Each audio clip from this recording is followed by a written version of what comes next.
Hello hello tout le monde. Ouais, c'est le background que j'ai mis sur mon PC, un petit background que j'ai fait depuis que j'ai changé d'écran et que je suis en 32 neuvième. J'ai eu un peu de mal à trouver quelque chose de sympa, donc bon, c'est une nuit étoilée, une belle nébuleuse visible, c'est toujours sympa. Donc, on va attendre encore une petite minute le temps que les autres arrivent. Après, je pense que si à 14h05 c'est pas plus pop que ça, j'attaquerai quand même pour la présentation parce qu'il y a pas mal de petites choses.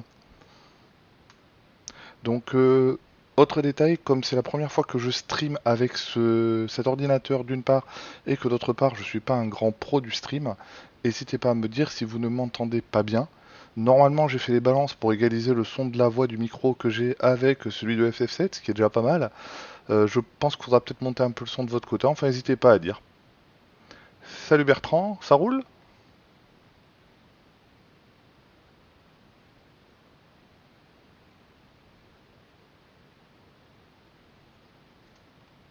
Bon, c'est cool.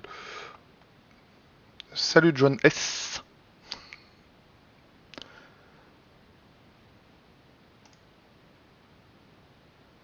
Ouais, comme je le disais pour ceux qui sont arrivés entre deux, je vais attaquer d'ici de petites minutes là. Je laisse juste le temps au retardataire d'arriver. Et ensuite, on attaque pour la petite présentation du nouveau pack dont la bêta sortira dans très peu de temps pour la commu française. Pourquoi pour la commu française et pas les autres vu que ce sera un pack multilangue? Tout simplement parce que effectivement, pour l'instant, j'ai fait toute la partie française, une grande partie de la partie anglaise, mais les parties espagnoles et allemandes manquent en grande partie, donc je verrai dans un deuxième temps, ça n'empêche pas d'attaquer la bêta pour corriger les petits bugs s'il y en a en attendant. Ouais, les balances du volume, il n'y a rien de plus lourd que ça quand tu tombes sur un stream ou même des vidéos YouTube, malheureusement il y en a beaucoup, où la balance du son entre les différentes parties est très mal faite. Ce qui veut passer son temps à jongler avec le bouton de volume, c'est super désagréable, alors que c'est pas si compliqué que ça à faire. Voilà. Mais c'est comme beaucoup de choses, il faut se donner la peine de chercher. Ok, bon, bah on va attaquer. Donc, bah, salut à tous, hein. Si vous êtes là, vous savez pourquoi vous y êtes. Je sors la nouvelle bêta de mon pack pour FF7, donc que j'ai appelé le FF7 SYW Unified. Alors, pourquoi Unified? Je l'avais déjà expliqué un petit peu dans le chat, mais je vais refaire un petit point rapide. Concrètement, au départ, c'est vrai que j'ai commencé le modding FF7 en faisant des textures pour le jeu. Comme ces textures-là n'étaient pas forcément très très simples à mettre en place à l'époque, j'ai décidé de faire un pack en français qui permettait d'avoir le jeu plus ses textures installées de manière relativement simple. Et j'ai fait évoluer ce pack au fur et à mesure des années. Et quand j'ai trouvé que les textures étaient vraiment de très bonne qualité, j'en ai profité pour le proposer sur un pack anglais, beaucoup plus simple que le pack français pour le coup, parce que ça me faisait faire un double développement, plus les packs Hero qui sont dédiés au logiciel de modding 7-Even, ça me permettait pas de tout gérer. Donc, comme le pack en français était codé en Visual Basic 6, qui est un langage de programmation relativement sympa, mais relativement ancien et sur lequel j'avais programmé un petit peu à l'arrache, faut être franc, le système fonctionnait bien, il n'y a pas de problème, mais le faire évoluer était très compliqué. Rajouter des modes complémentaires était une vraie tannée vu que c'était pas prévu ni pensé au départ comme ça. Et en plus, bah, du coup, je pouvais pas le mettre. Enfin, je pouvais le mettre à disposition. D'ailleurs, il était disponible hein, dans le pack, mais il était incompréhensible pour un développeur tiers, ce qui était potentiellement problématique pour partager l'interface et la faire évoluer par d'autres personnes potentiellement. Donc là, je me suis motivé depuis quelques mois. Je suis passé du VB6 au C Sharp, qui est un langage beaucoup plus récent. J'ai fait un code source le plus propre possible que j'héberge sur un Git qui sera public une fois que la bêta sera finalisée. Comme ça, n'importe qui pourra le faire évoluer à sa convenance. Il faut savoir que le VB6 avait un autre gros problème, c'est que comme c'est un langage qui avait été malheureusement exploité par beaucoup de petits malins sur Internet, il y avait beaucoup de virus et de malware qui étaient faits en VB6, ce qui fait que mon programme en VB6 qui n'était lui pas un malware ou un virus, était reconnu comme faux positif par beaucoup d'antivirus, et le seul moyen de contourner ça, c'était de changer de langage. Donc non, c'est pas du Qt, hein, je fais du C Sharp sous Visual Studio 2022. Mais après, bon, ça reste du C Sharp, donc le C Sharp est relativement compréhensible et portable par rapport à du VB6. D'autre part, il faut savoir que ce pack a été pensé à la base pour être plus un moteur d'exploitation de différents dossiers qui représentent les modes, plutôt qu'un pack avec les choses en dur, ce qui permettra de rajouter des modes beaucoup plus facilement que dans les anciens packs, ce qui permettra aussi de traduire et de corriger les traductions, d'ajouter de la documentation, d'ajouter des aides, tout ça de manière très simple. Le pack est vraiment conçu pour ça. Donc je vais commencer avec l'installation du pack, et après ben, on verra ensemble les petites évolutions au fur et à mesure, bien évidemment. Ouais, c'est vrai que le VB6, bah, quand on développe en VB6, on en a l'habitude. Moi, je sais que j'avais tendance à faire passer tous mes exés sur Virus Total pour voir. Et j'avais systématiquement entre 15 et 20, voire 30 faux positifs. Et là où on voit que c'est vraiment très très spécifique, que c'est bien du faux positif, il me suffisait de changer l'icône du programme pour ne plus avoir de faux positifs. Puis après quelques semaines ou quelques mois, les faux positifs revenaient, etc. Enfin bref, c'était pas vraiment le plus simple pour les utilisateurs et surtout, ça met pas en confiance quand on a un faux positif au niveau d'un antivirus. Donc concrètement, l'installation est relativement simple. Évidemment, ça demande toujours de se mettre en administrateur pour l'installation, tout simplement pour pas avoir de problème en écriture sur les fichiers, hein. Donc première nouveauté, on peut choisir entre différents langages. Donc langage français ou anglais pour l'instant, je rajouterai éventuellement d'autres langages si d'autres traducteurs se proposent. Donc le système est relativement basique, il ressemble un peu à ce que j'avais fait pour mes anciens packs parce qu'il n'y a pas besoin de beaucoup plus. L'icône, c'est une icône que j'ai faite de zéro. Donc je sais, je me suis rendu compte après qu'elle pouvait faire penser à des icônes de certains trucs alimentaires ou de bière, mais je m'en fiche, c'est pas gênant. Le but c'était de faire un truc unifié, donc avec plusieurs couleurs tout en restant dans la thématique du pack, bref. Donc elle est là, maintenant je l'ai faite, elle restera.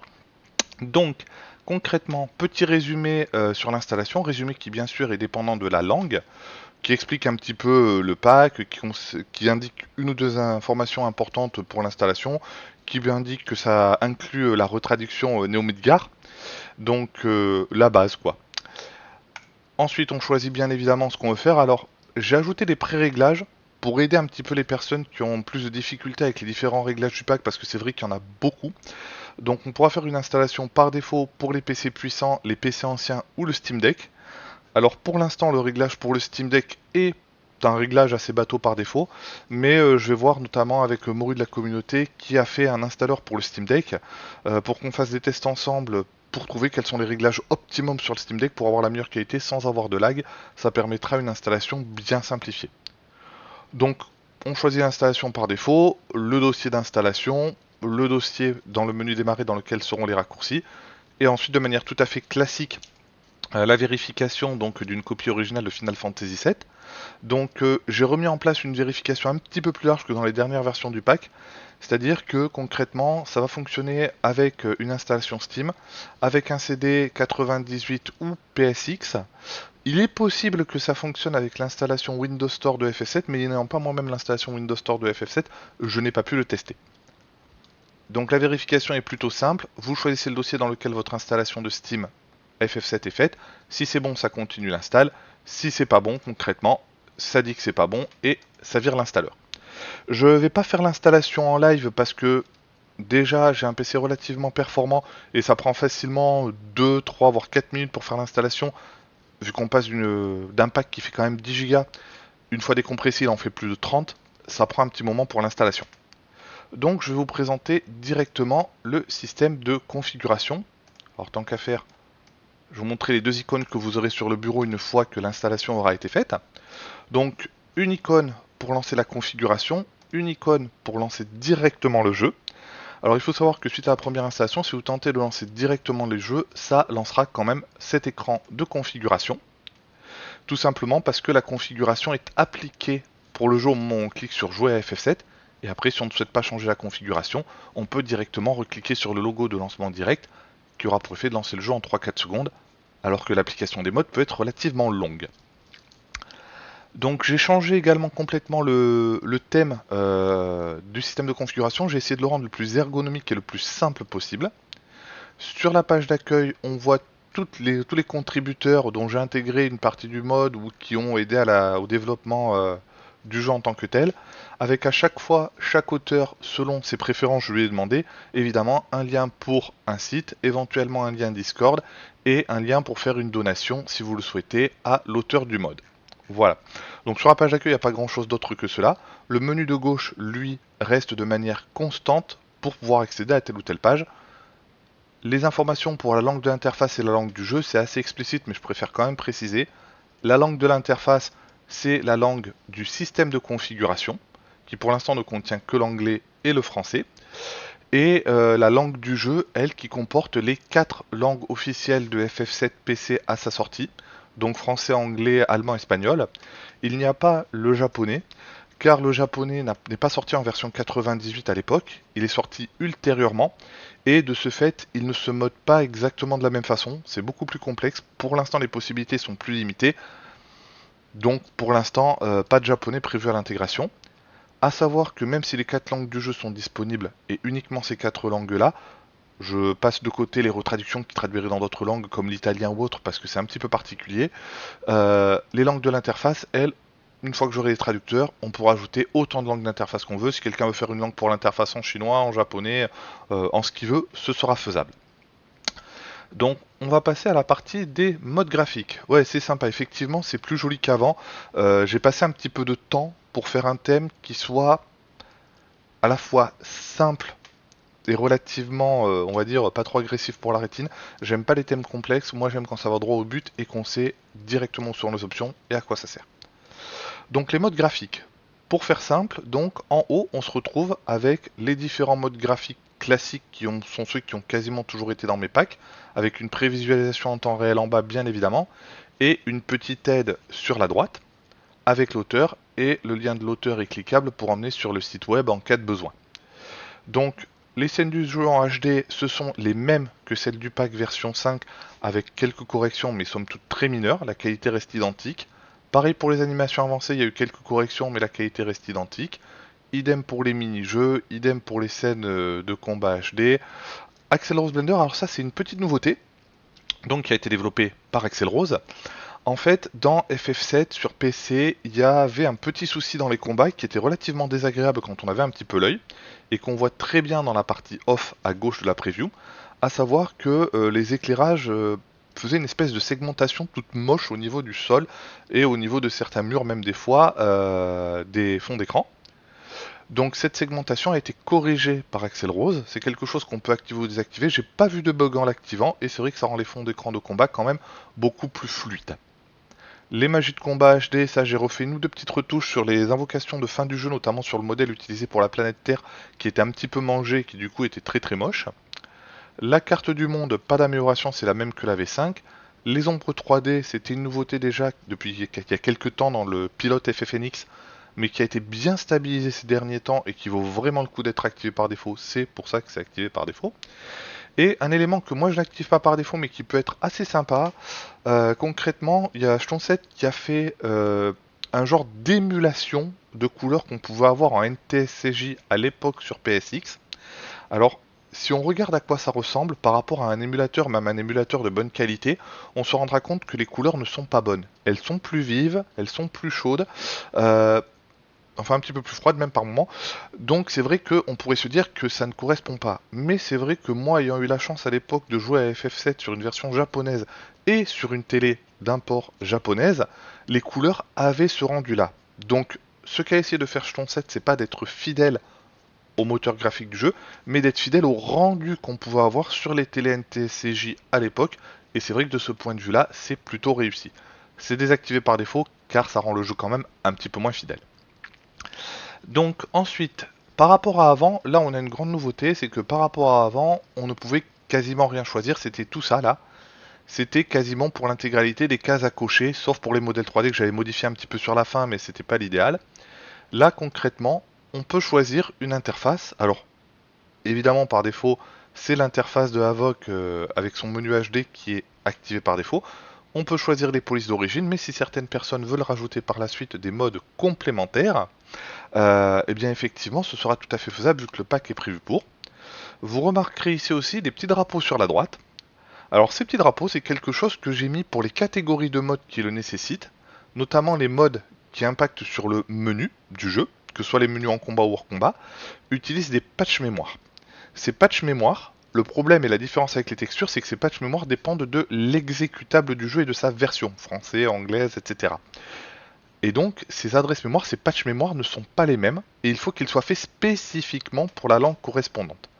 Donc, l'intérêt d'ajouter ces petits drapeaux, c'est que quand on crée un mode, on peut ajouter dans le petit fichier de configuration que j'explique un peu plus loin les langues compatibles, et donc ça s'affiche ici. Donc là on sait que l'interface menu de Havok est compatible pour la langue anglaise et la langue française, néanmoins effectivement n'est pas compatible pour l'espagnol et l'allemand à l'heure actuelle.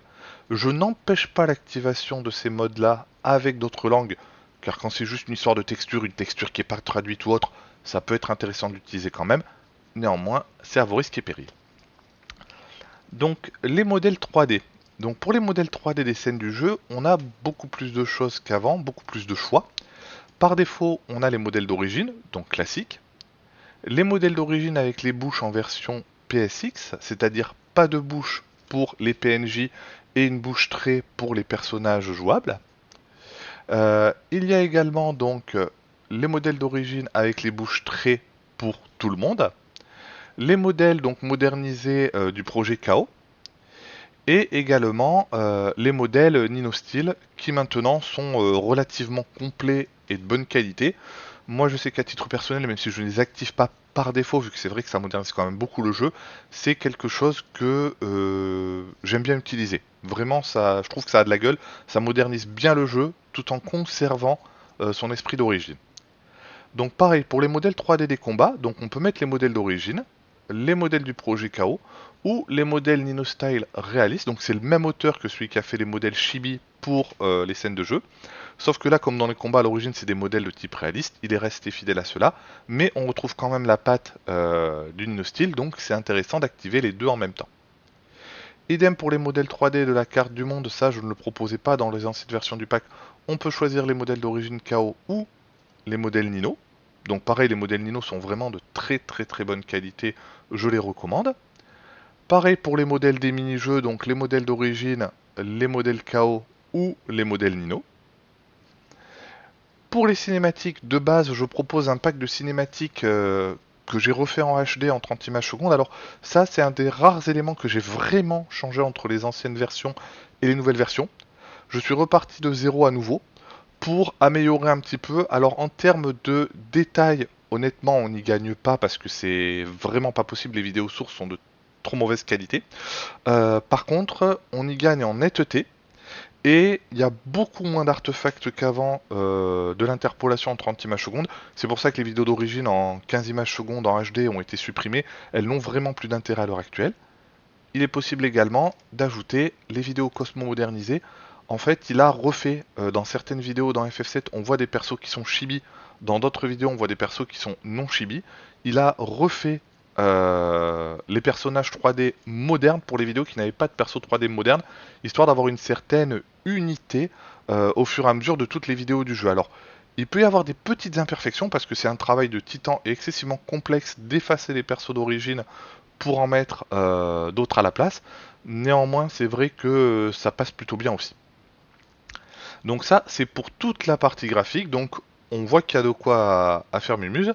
Et surtout, chacune des listes déroulantes, il est possible de créer et de rajouter des modes pour le pack si certains le souhaitent. Contrairement à avant, les modes additionnels où j'avais fait une petite bidouille pour permettre de rajouter des éléments et où il n'y avait qu'une seule possibilité qui était relativement limitatif, là les modes ne se gênent plus les uns les autres, même si on rajoute des modes qui ne sont plus prévus, qui ne sont pas prévus dans le pack à l'origine. Maintenant on passe sur la partie audio. Alors partie audio somme toute assez classique, si ce n'est que je propose vraiment là aussi des listes déroulantes avec modes qui peuvent être ajoutés par la suite, etc. C'est un peu partout pareil dans le pack. Donc pour les musiques, on peut choisir différentes musiques. Donc j'ai mis les mêmes musiques que celles du pack précédent. Les sons d'ambiance du jeu, on peut mettre les sons Cosmo Memory. Pareil pour les effets sonores, sauf que j'ai fait deux variations, le Cosmo Memory ou le Cosmo Memory plus les voix de combat. Alors les voix de combat, c'est pas vraiment des voix traduites, hein. C'est plutôt des grognements, des exclamations de personnages quand ils tapent avec leur arme, ça peut être assez sympa. Pareil pour les pistes audio des cinématiques, on peut prendre celle d'origine ou celle du projet Cosmo Memory, ce qui est pas mal aussi. Et les voix du jeu, alors ça c'est pour éventuellement plus tard ou d'autres modeurs, pour l'instant il n'y en a aucune, car vous l'avez tous sûrement vu avec le projet EcoS, il y a eu une vocalisation complète de FF7 qui a été fait entièrement en anglais. Donc ça nécessite quand même des modifications relativement importantes des fichiers du jeu, donc ça n'est pas compatible avec d'autres versions que la version anglaise. Et avoir les voix entièrement en anglais pour un jeu japonais, c'est vrai que c'est pas forcément non plus l'idéal à mon sens, même si le doublage vocal est excessivement qualitatif. quand on comprend l'anglais parlé, c'est vraiment super agréable. Il y a des projets qui sont en cours, qui aboutiront pas, pour mettre des mumble voice sur FF7. C'est-à-dire c'est un petit peu le type de voix qu'on a dans des jeux comme Animal Crossing.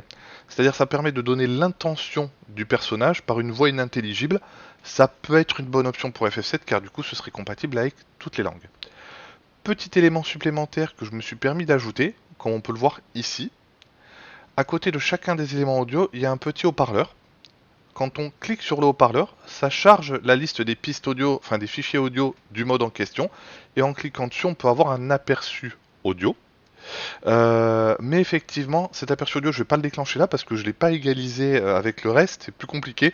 Donc ça, vous pourrirez les oreilles si je le faisais maintenant. Voilà. Donc on oublie pour l'instant, mais sachez que ça fonctionne bien, ça peut permettre de tester quelques musiques pour savoir quel mode utiliser avant d'y aller. Alors John Est, t'es un son, t'as pensé à faire la même chose que EcoS mais en français. Oui, c'est un travail colossal, alors même sans parler de simplement le doublage où il faut clairement des personnes qui ont envie de le faire parce que pour être déjà consistant dans un doublage au sein d'un même personnage, il faut savoir accepter l'esprit d'un personnage, il faut savoir faire preuve d'un vrai jeu d'acteur. Et même sans ça, qui est déjà un paquet assez monstrueux, après il y a toute la partie d'égalisation des fichiers audio, de normalisation des fichiers audio, d'éventuellement suppression des bruits parasites, et de modification du fichier F-level pour ajouter tous les flags de déclenchement de dialogue, même s'il me semble que ça a été simplifié dans les dernières versions de FFNX. Donc c'est vrai que c'est un projet qui peut être super intéressant, mais bon, Tsuna qui a fait ça, qui a dirigé ça pour le projet EcoS, il y a passé des mois à 8 heures par jour, c'était infernal quoi. Faut vraiment avoir le temps. Là, faut avoir une très très grosse passion à ce sujet-là. Mais c'est vrai que c'est quelque chose de très intéressant et d'assez exceptionnel surtout de voir un jeu entièrement vocalisé quand on voit le nombre de lignes de texte qu'il y a dans FF7. Il me semble qu'il doit y en avoir plus de 12 ou 13 000, je sais plus, Acro nous le dirait mieux. Et il y a même beaucoup de jeux AAA qui sortent aujourd'hui qui n'ont pas l'intégralité des vocalisations. Hein, donc voilà, bref. Donc ensuite, à part les modes audio, il y a des modes de gameplay. Donc les modes de gameplay concrètement. Alors là par contre, il y a une petite perte par rapport au pack précédent que j'ai dû faire. C'était un petit peu une histoire de compromis. Les packs précédents, j'avais mis depuis un petit moment des modes de jeu progressifs, de façon à ce que les ennemis aient toujours un niveau proche du niveau moyen de celui de votre équipe. Ce qui rendait le jeu plus intéressant à mon sens, parce que qu'on fasse le jeu en mode speed ou qu'on fasse le jeu en prenant son temps pour farmer à mort, on avait toujours des ennemis qui étaient d'un niveau sympathique pour les affronter. Le problème, c'est que pour arriver à cela, je remplaçais les fichiers du jeu en temps réel tout en faisant de la lecture mémoire du jeu en temps réel. Et lors de mes différents tests, j'ai eu quelques crashs, pas ultra récurrents, mais j'en ai eu quand même pour que ce soit notable. Et surtout, le problème, c'est que tout ce qui est édition mémoire, là j'ai testé pour le coup en Visual Basic et en C Sharp. Les antivirus aiment pas ça du tout et c'est quasi systématiquement repéré comme faux positif. Donc en tant que j'aurais pas trouvé de solution pour ça, tout ce qui était patchage mémoire, c'est-à-dire les modes progressifs, le fait d'avoir une fonction pour être invincible, avoir des combats ultra faciles, etc. Ça, pour l'instant, ça ne sera plus disponible tant que j'aurais pas trouvé une solution fiable. Sans ça, niveau gameplay, bon ben on retrouve tous les modes de gameplay qu'il y avait dans mon ancienne version du pack. Comme ça m'a été demandé plusieurs fois, j'ai remis le NT mode version française avec les derniers patchs disponibles pour la version française, même si je conseille quand même fortement de faire la version anglaise, qui est beaucoup plus à jour et beaucoup moins buggée. Petite nouveauté par contre, c'est les patchs de gameplay. Alors, il y avait certes des patchs mémoire dans l'ancien pack, mais ces patchs mémoire étaient uniquement des patchs hexadécimaux pour FFNX, ce qu'on voit là, la suppression de la limite des 999, courir par défaut, sauvegarder n'importe où, etc. Là, concrètement, dans ce patch, c'est comme pour les autres. Il y a une architecture de dossier qui permet de créer un patch, comme pour les modes graphiques, les modèles 3D, les modes audio, etc. Ce qui fait qu'on peut ajouter des patchs qui, eux, vont impacter directement les fichiers du jeu en plus des patchs mémoire et se superposer sur un mode de gameplay sélectionné. Qu'est-ce que ça veut dire tout ce charabia? Ça veut dire que par exemple, je choisis de prendre, par exemple, allez, je choisis de faire le hard mode de Mexico, mais je veux quand même avoir les écrans restaurés du True Onebi In. C'est possible vu que les patchs de gameplay vont se superposer au mode de gameplay, ce qui permet de bénéficier de certains types d'ajouts en termes de gameplay sans pour autant se priver de certains modes de gameplay. Alors là, c'est le True Onebi In, ça a été rajouté plus pour l'histoire que pour le gameplay en tant que tel, donc ça sera compatible avec quasiment tous les modes de jeu. Néanmoins, il pourrait y avoir certains types de patchs de gameplay qui posent des problèmes avec certains types de modes de jeu. Donc à utiliser avec précaution, mais ceux qui sont inclus dans le pack sont prévus pour, donc il n'y a pas de difficulté particulière à ce sujet-là. Le True Enebin, donc pour ceux qui ne savent pas, Accro a fait un petit live Twitch dessus. Et donc c'est un projet qui a été initié à l'origine par Cloudiard, qui en avait fait une version anglaise et une version espagnole, qui a restauré donc les écrans du Honebin qui avaient été censurés, mais dont il y avait encore des traces dans la version japonaise du jeu. Donc avec certaines parties manquantes, certains fonds d'écran pas terminés, etc. Donc Cloudiard a clairement fait un super taf pour débunker tout ça. Et après, j'ai vu avec Accro, j'ai essayé de le motiver un peu, il a été très motivé par le projet, tant mieux, de le traduire en français. Et en le traduisant en français, il a quasiment refait, je dirais pas toute zéro, mais une très grande partie du True Nebin, de façon à l'adapter pour qu'il soit encore plus proche de ce qui avait été attaqué et abandonné dans la version japonaise. C'est vraiment quelque chose qui est à faire. Ça ne casse en rien l'esprit original du jeu. C'est d'ailleurs pour ça que c'est actif par défaut. Donc, comme pour les écrans de mode graphique, vous voyez qu'il y a systématiquement des petits drapeaux pour indiquer avec quelle langue les modes sont compatibles. Pareil pour les modes ou les patchs. J'ai ajouté 3 boutons. Un bouton qui ouvre directement le dossier des sauvegardes, car il faut savoir que dans cette version du patch, dans cette version du pack, pardon, chaque mode de jeu a son dossier de sauvegarde dédié. Ça évite d'écraser des sauvegardes par mégarde, ça évite de perdre des sauvegardes, et ça évite de reprendre une sauvegarde d'un gameplay sur un autre, ce qui peut être très problématique. Il y a, comme toujours, la possibilité d'éditer les sauvegardes avec Black Chocobo, mais petite nouveauté, j'ai trouvé qu'on pouvait déterminer un dossier par défaut de Black Chocobo, ce qui fait que si on choisit d'ouvrir une sauvegarde, ça nous met directement dans le dossier correspondant au mode de jeu courant, ce qui permet d'éditer beaucoup plus facilement les sauvegardes sans s'embêter à chaque fois à aller refouiller dans le bon dossier correspondant au bon mode.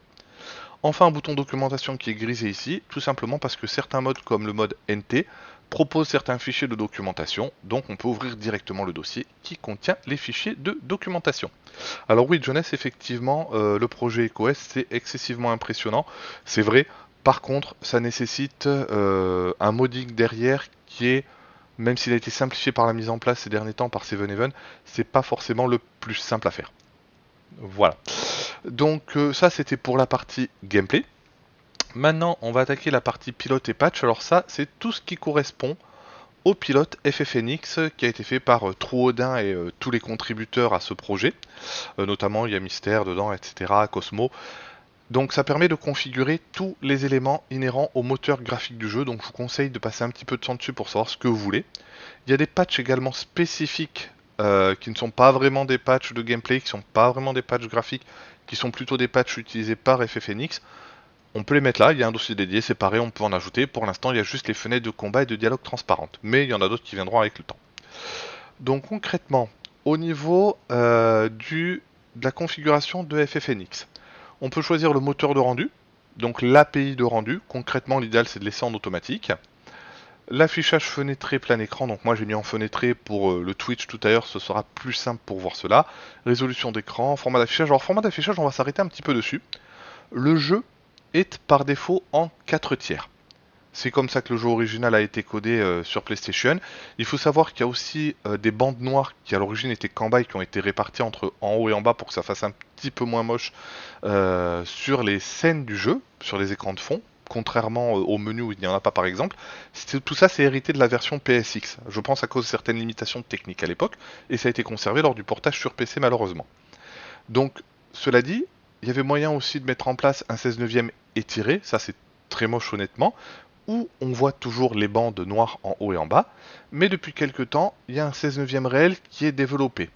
Le 16 neuvième réel, ça veut dire que pour les écrans qui le permettent et qui ont assez de data, ça n'est pas tous les écrans pour l'instant, eh bien on a l'écran en 16 neuvième réel qui prend la totalité d'un écran 16 neuvième sans barre noire, sans bande noire que ce soit sur les côtés gauche et droite ou même en haut et en bas.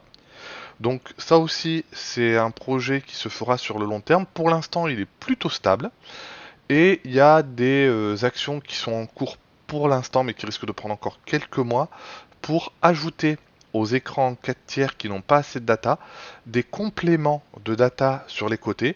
En d'autres termes, on est en train d'utiliser de l'IA générative pour étendre les images qui sont 4 tiers en 16 neuvième. Pour schématiser, c'est un peu plus complexe que ça, mais c'est le principe. Avec pas mal de petits tweaks à faire à la main après, de façon à ce que les écrans qui sont en 4 tiers aient suffisamment de data pour pouvoir être étendus en 16 neuvième sur l'intégralité du jeu. Ça aussi, c'est un projet de longue haleine, ce ne sera pas fait tout de suite, mais quand ce sera fait, ce sera intégré au pack, bien évidemment. Et en plus du 16 neuvième réel, quelque chose qui a été mis en place il y a très peu de temps, c'est le 16 dixième qui pour l'instant est en bêta. Pourquoi le 16 dixième? Parce qu'il y a pas mal de consoles portables, on va dire Windows ou Linux ou autres, comme le Steam Deck qui sont en 16 dixième, et donc c'est pas mal d'avoir un rendu 16 dixième possible. Ensuite, la résolution interne, bon bah c'est un petit peu un super sampling, donc ça, par défaut, le réglage dépend excessivement de ce que vous mettez lors de l'installation. Un bon PC peut faire tourner ça en x4 par défaut. Un PC standard, ce sera en x2. Un PC un peu ancien en x1. C'est un des éléments qui prend le plus de puissance. HDR nits, ça, c'est si vous avez un écran HDR et que vous avez activé l'HDR dans Windows et que vous souhaitez manuellement définir le nombre de nits manuels de votre écran. Ceux qui font du HDR sauront à quoi ça sert. On peut laisser sur automatique, ça pose pas de problème. La fluidité du jeu, ça aussi c'est une grande nouveauté de ces derniers temps, même si elle date un petit peu maintenant, elle est vraiment stable depuis assez peu de temps. Donc il faut savoir que FF7 à l'origine, ça aussi c'est un héritage des limites du jeu de l'époque, avait un framerate, une fluidité variable. Dans les menus, il était en 60 fps, sur les scènes du jeu en 30 fps et dans les combats en 15 fps avec un petit tweak sur PlayStation pour que ça émule un peu plus de FPS, mais ça restait du 15 FPS bidouillé. Là, il est aujourd'hui possible de mettre le jeu avec les combats en 30 FPS, ce qui permet de les fluiditer grandement et d'avoir en plus une certaine cohérence avec le reste du jeu qui lui est en 30. Les menus, je les compte pas parce que quand on est dans un menu, honnêtement, que le menu soit en 15, 30 ou 60, l'intérêt profond, vous le verrez pas des masses. Et il y a surtout le jeu complet en 60 FPS. Ça, c'était moyennement stable jusqu'à il y a, on va dire, quelques mois maximum. Maintenant, il est vraiment relativement stable. Les petites incohérences qu'il y avait dans le gameplay ont été modifiées par des patchs en jeu. Il y a toujours quelques petites parties qui sont pas en 60 fps dans les combats, mais néanmoins ça permet de fluidifier grandement le jeu et si votre PC le permet en termes de puissance, ça peut être intéressant à activer. Donc le filtrage anisotropique, bon bah c'est classique, c'est comme dans tous les jeux, ça permet de filtrer les textures éloignées, hein, donc ça c'est activé quasi par défaut, ça prend pas énormément de ressources ordinateur. La synchro verticale, alors ça permet d'éviter les déchirements sur l'écran, mais comme FF7 est pas vraiment en 30 ou 60 fps, il est plus en 30 et demi, 61, des choses comme ça, c'est plus ou moins efficace selon votre écran et votre carte graphique, on va dire. Et si vous l'activez, ça va caper également l'avance rapide car l'avance rapide est contraint par les FPS maximum du jeu. Donc si vous avez le jeu complet en 60 FPS et que vous activez la synchro verticale, vous serez limité à 60 FPS et l'avance rapide ne servira strictement à rien.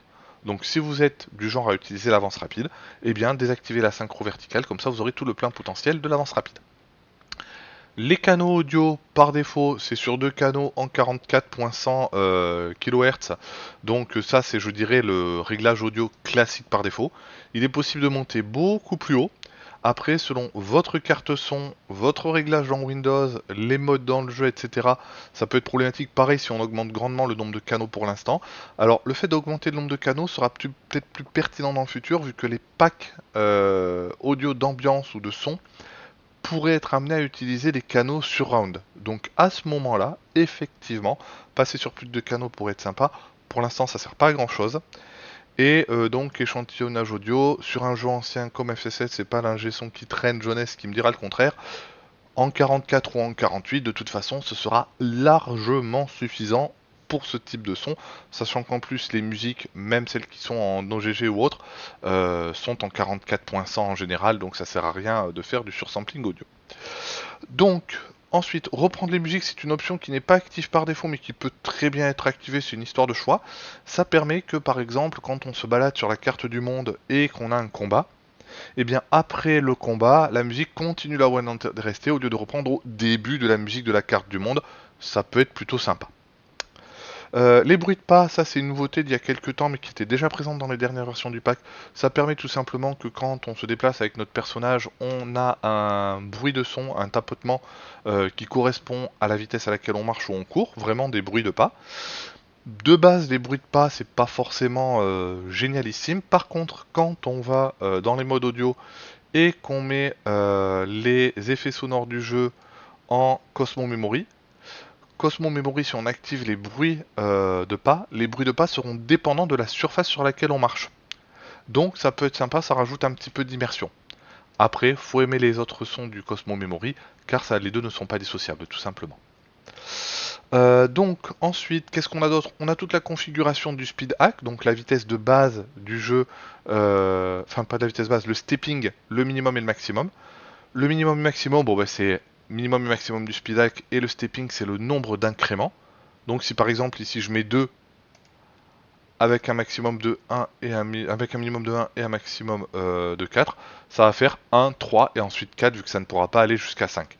Les réglages par défaut sont pas mal, vu qu'honnêtement faire un speed hack au-dessus de 4, je suis pas sûr qu'il y ait beaucoup d'intérêt. La zone morte de la manette, ça c'est quelque chose qui peut être très intéressant si vous utilisez l'option du contrôleur analogique. Ça permet de définir une zone morte pour votre manette, ce qui fait que les manettes un peu vieilles ou pas très précises n'entreront pas de fausses entrées, de faux inputs quand vous les utilisez. Le contrôleur analogique, c'est une option que personnellement je trouve très intéressante quand on a un contrôleur analogique. Ça permet tout simplement d'avoir non pas 4 directions pour diriger le personnage, mais vraiment une quasi-infinité de directions. Le personnage se déplace de manière relativement moderne et pas comme avec un bedpad comme il y avait sur PSX.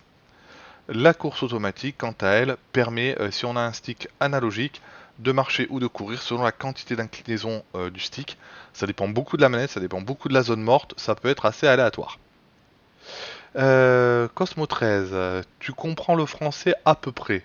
Oui, bah fais comme tu peux. De toute façon, c'est vrai que quand le pack sortira en version internationale, j'essaierai soit de faire une version sous-titrée de la vidéo, soit une version que je ferai en anglais. Mais alors là, faudra s'accrocher parce qu'autant l'anglais je peux l'écrire, autant pour le parler, il y a une marge de progression assez phénoménale. C'est pas mon point fort. Donc ensuite, concrètement, le reste des options, bon, c'est des options assez classiques. Les succès Steam qui permettent, si vous avez Steam d'ouvert en arrière-plan, de faire en sorte que le pack génère quand même les succès Steam. Le no CD activable ou désactivable qui permet à ceux qui voudraient essayer des packs, des choses un petit peu spécifiques comme les skips qu'on peut avoir dans FF7, Yuffie Skip, etc., qui dépendent du CD inséré dans le lecteur, peuvent désactiver le no CD. Sans ça, il n'y a pas d'intérêt. Les informations de FFNX, les outils de debug et les logs complets, ça c'est uniquement pour du debug, il n'y en a pas vraiment besoin en usage standard. Au niveau des contrôles, bon bah très basique, hein. Les contrôles représentés du jeu, un rappel des contrôles par défaut, manette, pavé numérique ou clavier sans pavé numérique. D'ailleurs, un bouton pour établir les contrôles par défaut et un autre pour établir les contrôles par défaut pour ceux qui n'ont pas de pavé numérique, ça peut être utile.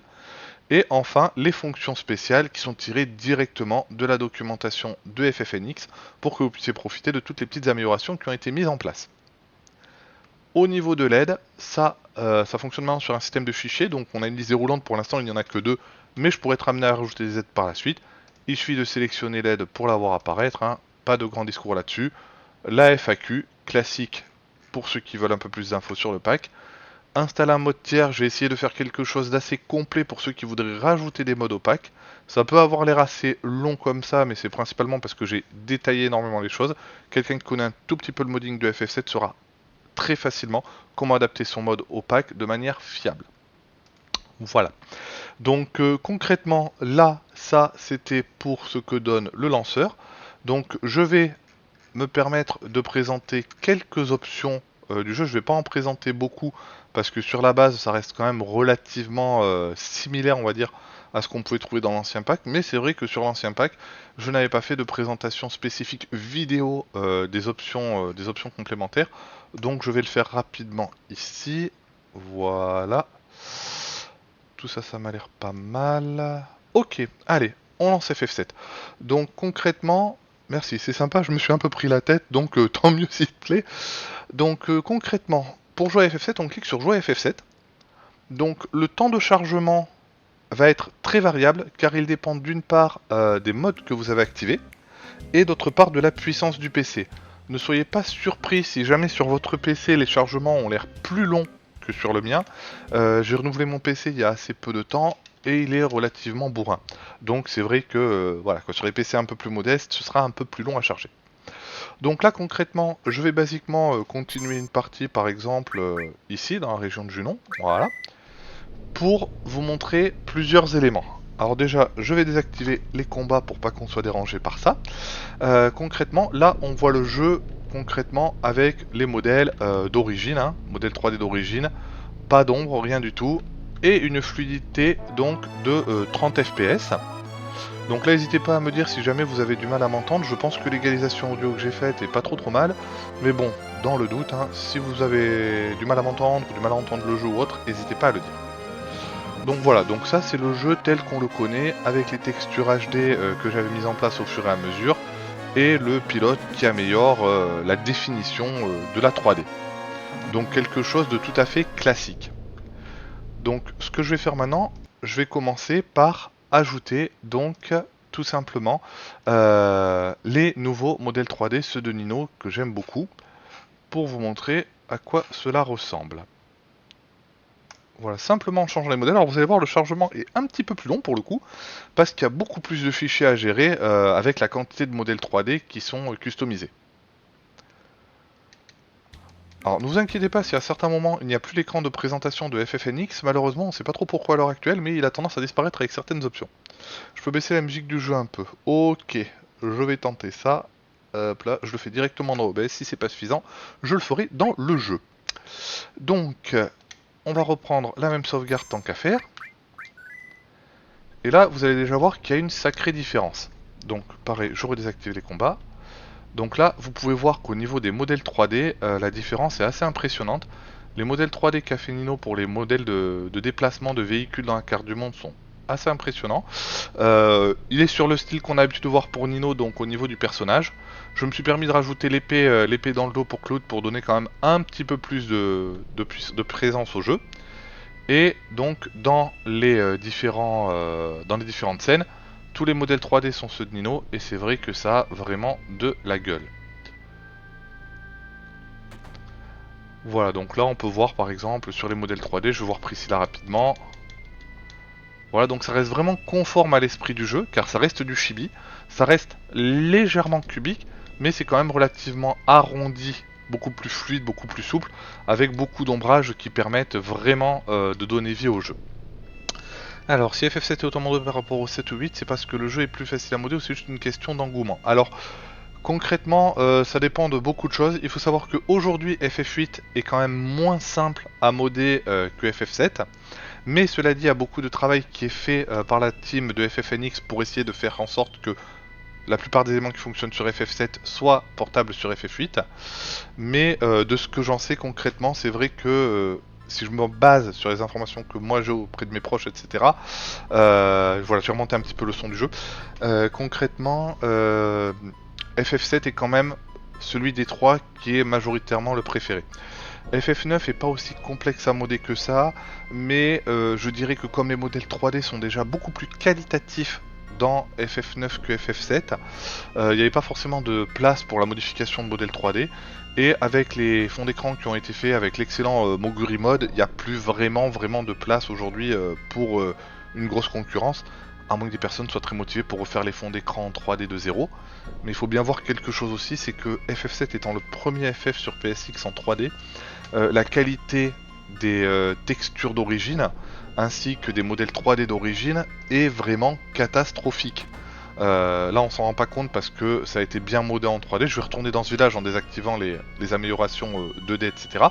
Mais c'est vrai que concrètement FF8 avait déjà des textures un peu meilleures et FF9 avait des textures qui étaient bonnes, ce qui donc encourage moins au modding, vu que moins un jeu est beau et plus on l'aime, plus on a envie de le modder, forcément. Donc juste pour montrer un petit peu, je vais repasser assez rapidement sur le jeu de base sans amélioration. Ensuite, je rajouterai les Nino et les ombres, parce que les ombres dynamiques apportent un vrai plus, et avec les modèles Nino en plus, c'est un vrai bonheur.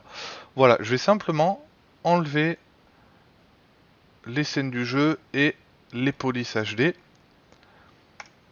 et vous allez tout de suite voir effectivement le chemin qui a été fait au niveau du modding du FF7. Encore une fois, FF8 et FF9 sont beaucoup moins catastrophiques au niveau des fonds. FF8 un petit peu, mais FF9 a déjà des backgrounds qui sont bons, donc c'est beaucoup plus facile à modder. Et encore une fois, comme le Moguri mod a fait un super taf, ceux qui ont besoin de faire d'autres mods n'en voient pas forcément la nécessité, je veux dire. Sans me jeter des fleurs, parce que c'est pas vraiment mon genre, c'est comme depuis que j'ai fait le pack de textures pour FF7, notamment pour les scènes du jeu, hein, il n'y en a pas vraiment d'autres qui se sont présentés.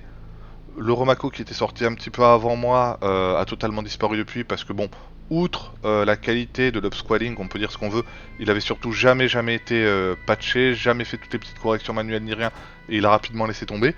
Et le seul moyen d'avoir un upgrade réel, je pense aujourd'hui, au vu des technologies d'intelligence artificielle, même comme elles évoluent, etc., pour avoir un vrai upgrade entre les textures que j'ai faites sur les scènes de fond du jeu et une autre version d'un mode, il faudrait partir sur le mode comme celui qui est en train d'être fait, mais relativement lentement par différents acteurs, qui vise à recréer la totalité des fonds en 3D pour ensuite en faire un nouveau pack. Mais c'est un travail de titan, imaginez, ne serait-ce que sur un écran comme ça, le refaire en 3D proprement pour en sortir le fond en 2D exploitable après dans le jeu, c'est des années et des années pour un jeu comme celui de FF7. Donc c'est pour ça que je pense que aujourd'hui, euh, dans les autres FF, le modding est peut-être un peu plus compliqué, mais la nécessité se fait moins sentir. Et dans FF7, on voit énormément de choses ces derniers temps, sur tout ce qui est amélioration de gameplay, amélioration d'interface, notamment au niveau des menus, etc. Mais sur les fonds de jeu, on voit beaucoup moins de choses vu qu'on a atteint un certain seuil en fait, qui sera compliqué de dépasser actuellement. Voilà. Alors, la porte basse bleutée. Ça peut être lié à des limites entre certains éléments 3D et 2D. Donc, je vais remettre les différents éléments. Hop là. Ah, tiens, petit bug dans le jeu, il n'était pas censé le garder coché vu que j'avais changé un réglage. Bon, comme quoi, faire live, ça permet aussi de trouver des petits bugs. Donc là, concrètement, je remets les modèles Nino et j'ajoute en plus les ombres. Tant qu'à faire, je vais mettre le NTSCJ pour les couleurs. Alors, les voies Animal Crossing style, non, je peux pas. Parce que pour l'instant, d'une part, c'est quelque chose qui est en développement. Et d'autre part, c'est quelque chose qui n'est compatible que avec la version anglaise et qui nécessite énormément de modifications. Aujourd'hui, je pourrais pas le faire en démo comme ça, sachant qu'en plus, c'est un mode qui est, on va dire, pas privé, mais bon, qui est quand même pas forcément vraiment sorti. Donc, pour l'instant, je peux pas le présenter. Ah, j'ai pas remis les polices HD. My bad, je vais les remettre tout de suite. Hop, voilà. Police Avoc. Alors la porte basse bleutée, tu me parlais de bien de la porte qui mène à Junon, c'est ça?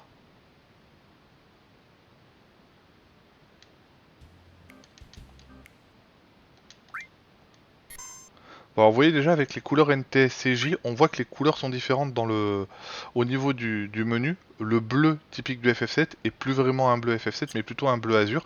Mais je vous garantis pour avoir joué au jeu sur une PS JAP avec une télé CRT JAP que c'était plutôt ce genre de rendu qu'on avait. On va retourner voir la porte 3D de Junon. Ah, là je me suis trompé d'écran pour reprise, mais c'est pas grave. Ça permet de bien montrer l'intérêt des modèles 3D Nino quand il y a beaucoup de persos comme ça. Franchement, ça a de la gueule. On voit aussi que en 30 FPS, ça ramouillote un petit peu quand même. Et l'intérêt des ombres, ça donne une sacrée présence en plus au personnage. Hein. Faut être franc, ça reste topissime. Alors, donc j'ai dit, je vais donc voilà, faire un petit reset. Alors, oui, en fait, les couleurs sont différentes, mais en fait, c'est lié à la norme NTSC. Alors, je vais pas partir sur les normes TV d'époque, sans ça, on pourrait y passer des heures. J'adorais ça à l'époque. J'ai fait énormément de convertisseurs et de choses comme ça, même si je suis pour rien dans le NTSCJ de FF7 aujourd'hui. Concrètement, il faut faire simple. Même si dans le moteur du jeu, si on fait une extraction parfaite avec un émulateur parfait, on aura plutôt des couleurs qui sont comme celles du jeu PC d'aujourd'hui. À l'époque, avec le hardware d'origine, sa sortie vidéo, les entrées vidéo des télés d'origine et les colorimétries des télés d'origine, le rendu était pas du tout celui qu'on peut avoir sur PC aujourd'hui en termes de couleurs. Donc c'est vrai que ça peut paraître choquant comme ça, mais bon, c'est plutôt marrant de pouvoir retrouver ça quand on a connu ça à l'époque. Donc voilà, donc là, hop, on retourne donc à Julon pour voir cette histoire de de porte, mais il me semble que c'est lié à la jonction. Voilà, là par exemple on l'a plus, cette jonction. En fait, on l'a dans la partie 3D non refiltrée, pour une simple raison, parce que là, même si la porte a l'air moche, elle est quand même refiltrée. Concrètement, c'est lié au fait que les éléments 3D et 2D, comme ils ont une très faible résolution dans FF7 d'origine, c'est relativement crénelé, et donc on peut voir énormément la démarcation. Là, la démarcation avec tout en HD, on la voit beaucoup moins, et c'est normal qu'il y ait cette démarcation, parce qu'on peut... on peut y aller, et là la porte s'ouvre pour aller à Julon. C'est la démarcation 2D 3D qui fait ça. Voilà. Donc concrètement, oui, la couleur effectivement est assez différente. Alors ça se voit beaucoup sur certains écrans, beaucoup moins sur d'autres. Sur celui-là, ça se voit pas mal. On voit que le vert est un petit peu plus âpre, un petit peu plus maladif quelque part, un petit peu plus sombre aussi, etc. Donc là, on va voir une des FMV sur lesquelles il y avait des petits artefacts liés à l'interpolation. Dès qu'il y a des gros déplacements comme ça, c'est compliqué. Mais enfin bon, ça rend beaucoup mieux qu'en 15 images secondes de toute façon. Donc maintenant qu'on a bien vu à quoi ça ressemble avec les modes Nino, etc., les ombres, vraiment le jeu poussé à, on va dire, pas 11 mais à 10, on va pousser le jeu au max en ajoutant deux autres options. On va ajouter donc les options à la fois pour passer le jeu en full 60 fps et à la fois les options pour passer le jeu en vrai 16 neuvième. Alors après c'est possible, alors il faut savoir que c'est aussi une nouveauté des dernières versions bêta de FFNX, les ombres ont été corrigées. C'est-à-dire que les ombres sur la version PC d'origine étaient complètement cassées, ce qui posait des problèmes notamment au niveau de certains écrans avec les chocobos, au niveau de certains écrans à calme, etc., qui devaient être patchés, etc. Depuis les toutes dernières versions bêta de FFNX, ça fait quoi? Ça fait peut-être 2 semaines si ma mémoire est bonne, les ombres ont été corrigées. Et donc avec les ombres corrigées, on a un éclairage qui se rapproche énormément de celui de la PSX. Alors je parle pas des ombres dynamiques, mais de l'éclairage général des modèles 3D du jeu. Voilà, donc là je passe le jeu en 60 fps, je le mets en 16 neuvième réel, et vous allez voir ce que ça peut donner, notamment pour le 16 neuvième réel, sur des écrans qui sont compatibles. Alors oui, ça oui, pour les modèles 3D, mais les modèles 3D c'est encore un petit peu particulier. Ça il faudra que je vois si c'est pas un bug lié aux dernières bêtas justement vis-à-vis de la correction des ombres. Ça peut être bien de le vérifier. Je le comparerai tout à l'heure avec le jeu Vanilla, etc. Mais bon, à mon avis, c'est quelque chose qui est présent, sauf que ce genre de petits défauts se voit d'autant plus que le jeu est qualitatif avec les mods.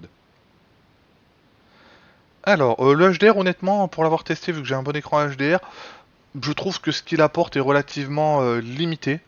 C'est plus lumineux, un peu plus contrasté, mais je trouve que ça pète un peu les yeux pour ma part. Les nits, en fait, c'est pour schématiser à mort et simplifier à mort, c'est la quantité de lumière maximum que ton écran est capable de rendre de manière constante et fiable sur la totalité de l'écran. Voilà, on va dire que un très bon écran HDR, vraiment un très bon écran HDR, pour regarder des vidéos dans la pénombre, 400 à 600 nits ce sera suffisant. Pour regarder des vidéos en pleine lumière, il faut mieux avoir un écran qui est entre 1000, ouais 1000 nits, ça commence à bien taper. De toute façon, au-delà de 1000 nits, je suis pas sûr que ce soit normé.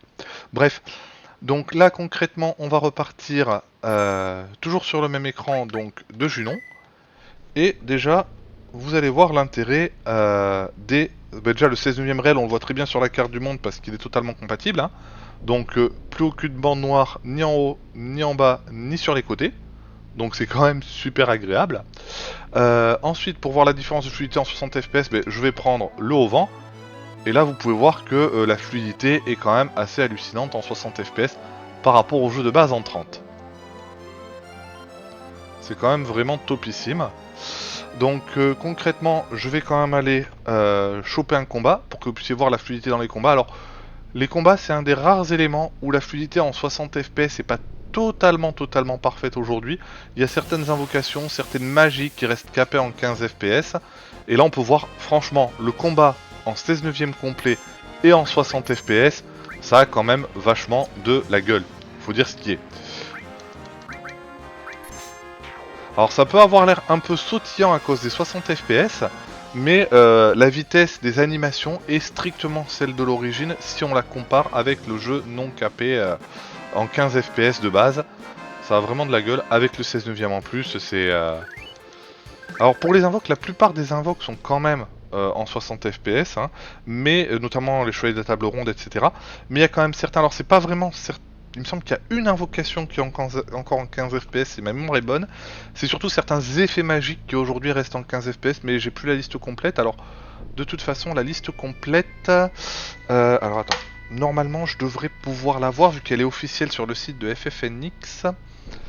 Je vais relancer 2 petites secondes. Voilà, parce que je dois avoir le lien là-dedans, je vais aller le chercher. Tac, tac, tac. Voyons voir cela. Voilà. Copier. Voilà. Donc en fait, voilà, si vous accédez à ce site-là, ici, là, vous aurez concrètement la page de tous les bugs recensés au niveau du mode 60 FPS. Ceux qui sont cochés sont corrigés actuellement dans la dernière bêta. Ceux qui ne sont pas cochés, c'est qu'il y a toujours le bug. Et donc dedans, vous pouvez voir les animations qui aujourd'hui ne sont pas prises en compte correctement, etc. Donc là, concrètement, typiquement, on voit que cet écran-là est clairement adapté au 16 neuvième, il n'y a pas de souci. L'intérêt des 60 FPS, bon bah on le voit bien sur cet écran, même si c'est en combat que c'est plus flagrant. Et les manettes analogiques dont je parlais tout à l'heure, là si on regarde bien, j'incline très très peu le stick de ma manette. Bon, on voit pas le stick de ma manette parce que j'ai une cam assez pourrie, mais là on voit que Cloud marche et il peut vraiment se déplacer de manière très très fine sur plein de directions et pas 4 bêtes directions. Et si j'incline un peu plus le stick, il court automatiquement. Voilà. Alors que si j'utilise le directional pad, vu que les deux sont compatibles ensemble, bah on voit que le déplacement directionnel est beaucoup plus limité. Hein. Voilà, contrairement à ça. Par contre, comme je le disais tout à l'heure, il y a certains écrans qui n'ont pas assez de données graphiques pour que le 16 neuvième puisse fonctionner dessus. Et dans ce genre de cas, eh bien on se retrouve avec l'écran en 4 tiers comme d'habitude. Donc on voit qu'il manque des données sur le côté. On le voit pas forcément beaucoup en bas. Voilà, là on voit en bas. On voit que là on retrouve le mode 4 tiers d'origine tout simplement parce que l'écran n'a pas assez de données graphiques pour être étendu en 16 neuvième.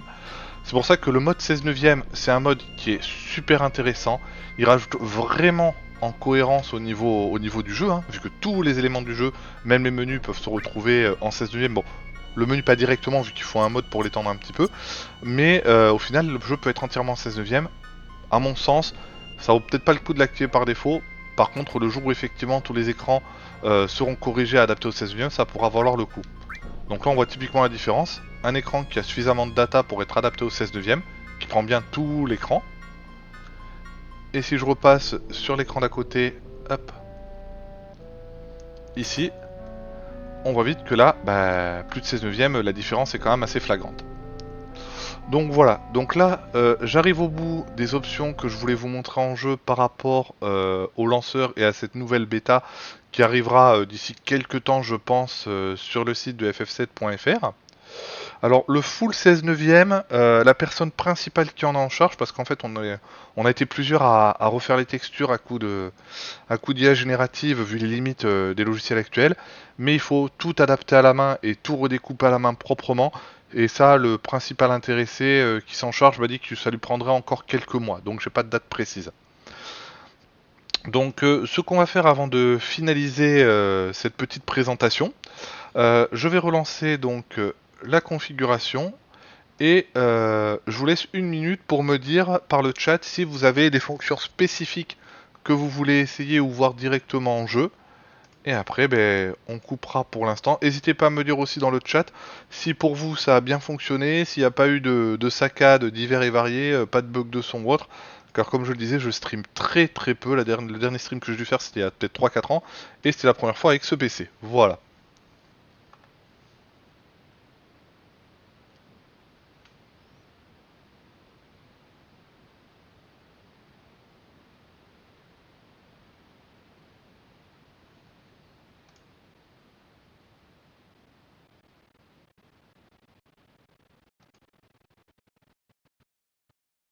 Bon, si la qualité de la est plus correcte, ça va.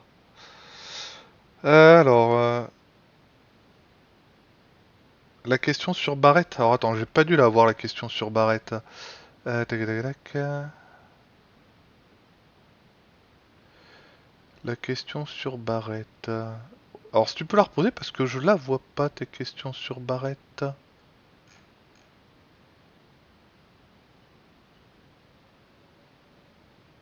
Ah oui, l'arme de Barrett était partiellement invisible vue du dessus.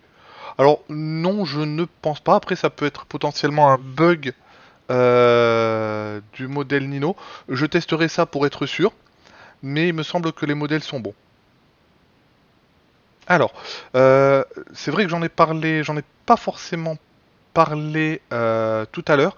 Effectivement, les armes dynamiques, comme l'épée de clout dans le dos, c'est quelque chose que j'avais mis en place dans l'ancien pack, que je ne peux pas remettre pour l'instant dans le nouveau pack pour les mêmes raisons que le mode progressif, à savoir que pour faire ça de manière fiable, je suis obligé de lire la mémoire du jeu en temps réel et de remplacer les fichiers utilisés par le jeu à la volée dans le dossier d'installation en temps réel. Et le problème, c'est que c'est trop souvent détecté comme un faux positif par les antivirus, donc pour l'instant ce ne sera pas dynamique. Mais néanmoins, les armes dans le dos des personnages seront, enfin pour Claude du moins, disponibles sur toute la longueur du jeu. Il aura sa Buster Sword, hein, c'est déjà ça, mais ce ne sera pas dynamique. En plus, les armes dynamiques posent des problèmes que j'avais franchement eu énormément de mal à régler et sur lesquels il restait un ou deux bugs dans ma version précédente. C'est que effectivement, bah, il y a certains passages où quand on voit Claude dans le passé, etc., il faut qu'il retrouve sa Buster Sword. Le problème, c'est que comme je remplace les fichiers à la volée, le fichier n'est actualisé que lors du prochain chargement d'écran. Ce qui veut dire qu'il faut que j'anticipe tous les changements d'armes sur l'écran précédent, ce qui dans les séquences de souvenirs est une vraie plaie à faire. Et même si ça fonctionnait pas trop mal dans l'ancien pack, pour l'instant ce sera pas remis en place à cause de cette histoire de faux positifs.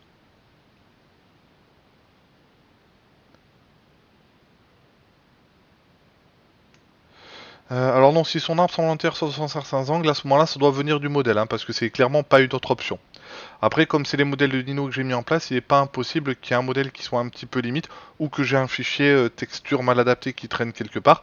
Ça reste une bêta, hein. Je l'ai testé pas mal, mais c'est vrai que comme je l'ai refait, j'ai refait le lanceur vraiment de zéro, avec une structure fichier refaite de zéro, en mettant tous les packs qui sont dedans à jour de zéro aussi, il n'est pas impossible qu'il y ait certains éléments qui posent problème. C'est pour ça qu'il y aura une bêta assez rapidement, comme ça je pourrai corriger éventuellement toutes ces petites choses-là. Si je sais ce que je voulais vous montrer, ça me revient. Dans la correction des ombres qui a été faite il y a assez peu de temps, hop là, je vais relancer le jeu.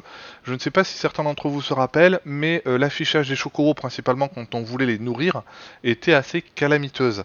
On avait du mal à faire la différence entre un chocobo jaune, un chocobo doré, un chocobo bleu et un chocobo noir, etc. Ce qui pouvait être problématique. Il y avait eu un patch qui avait été mis en place sur le pack qui permettait de corriger en partie cela, mais où c'est vrai que les chocobos à cet endroit-là ressortaient pas franchement superbement bien. Donc là, je vais vous montrer à quoi ça ressemble maintenant. Bon là on est sur les modèles Nino, donc les chocobos Nino sont vraiment très sympas. Et là vous allez voir, si je me suis pas trompé, déjà là on le voit sur cet écran là que les couleurs des chocobos sont vraiment top. Mais c'est pas vraiment là que ça posait le plus de problèmes. Ça posait le plus de problèmes quand on allait voir notre ami Billy et qu'on lui demandait par exemple à nourrir un chocobo, hein. Allez, par exemple, voilà. Bon, je suis pas riche en légumes. Et donc là, on voit que les chocobos sont très bien rendus au niveau de leur couleur. Il n'y a plus cet ombrage dégueulasse qui masquait à moitié tout. Et donc on repère tout à fait les différents types de chocobos. Le doré par rapport au jaune, on voit directement lequel est le doré et lequel est jaune, hein. Il n'y a pas photo. On voit aussi très bien la différence entre le vert et le bleu et le noir. Donc voilà, ça c'est quelque chose qui a été corrigé vraiment dans les toutes dernières versions de FFNX. Donc c'est vrai que pour l'instant cette correction des ombres est aussi en bêta vu qu'elle est sortie il y a très peu de temps. J'ai testé pas mal le jeu mais j'ai pas vu de défaut flagrant avec ça. Voilà. Donc en bref, ce pack, cette nouvelle mouture que je suis en train de faire, ça va pas révolutionner le truc par rapport à la V5 parce que en dehors des vidéos que j'ai refaites et de corrections très mineures, les textures restent les mêmes. Par contre, il sera entièrement actualisé par rapport à toutes les nouveautés des différentes choses qui sont intégrées. Donc ça, c'est plutôt positif. Il y aura plus toutes ces histoires de faux positifs normalement. Donc ça, c'est très bien aussi. Et comme ce ne sera plus qu'un seul pack au lieu de deux que j'avais avant, un seul pack international au lieu d'un pack français, un pack anglais, ça me permettra aussi d'être plus apte à le mettre à jour qu'avant quand j'avais deux structures à gérer de manière totalement différente avec deux programmes totalement différents. Et comme il a été pensé dès l'origine pour faire une mise à jour ou un ajout de mode très simple, ça va bien changer le truc. Alors pour ceux qui seraient intéressés, l'ajout de mode, en fait, c'est plutôt simple. Tac, tac, c'est ici. Voilà. En fait, l'ajout de mode dans FF7, dans ce nouveau pack, ça va être plutôt simple. Il y a un dossier mode avec des classifications à chaque fois. Si on va par exemple dans les modes de type modèle, on voit qu'on a un dossier Battle, Field, Minigame, World Map. Admettons que j'aille dans Battle et que je prenne les modèles de Nino. On voit qu'il y a une architecture. Il y a le fichier Prev pour donner la prévisualisation telle qu'on la voit dans le système de configuration. Il y a les fichiers qui permettent d'ajouter des fichiers data, des fichiers directs ou des fichiers de texture. Il y a également des dossiers spécifiques comme file 30 fps, file 60 fps qui permettent de mettre des fichiers spécifiques qui ne seront activés que lorsque les options 30 ou 60 seront activées, ce qui est essentiel notamment pour les modèles 3D. Il y a le dossier Translation dans lequel on a les descriptifs des modes. D'ailleurs, fichier qui est très simple à éditer, c'est juste un fichier XML avec quelques flags texte, head, auteur, URL, la compatibilité pour les drapeaux. Et il y a également un dossier qu'on n'a pas là vu que ça n'est pas pertinent dans ce mode là, qui est le dossier file langue, où on peut mettre, où il y a un dossier pour chacune des 4 langues exécutables du jeu, et mettre des fichiers spécifiques à chaque langue, ce qui permet de rajouter relativement simplement, une fois qu'on a compris la structure, un mode personnel au pack, et de proposer ce mode compatible avec toutes les versions dont on a envie, et de mettre toutes les traductions qu'on a envie aussi. Voilà. Donc si vous n'avez pas d'autres questions à ce sujet-là, pour ma part, je vais en rester là. Et puis bon, je sortirai la bêta dès que possible. J'attends juste pour sortir la bêta de faire une revue complète pour être sûr et d'avoir la version actualisée avec le nouveau Neo de Midgar pour le hard mode de Mexico. Voilà, donc si pas d'autres questions, pas d'autres interrogations, je vais en rester là. Merci d'être venu voir ce live et à bientôt si jamais j'en fais un autre. Ciao!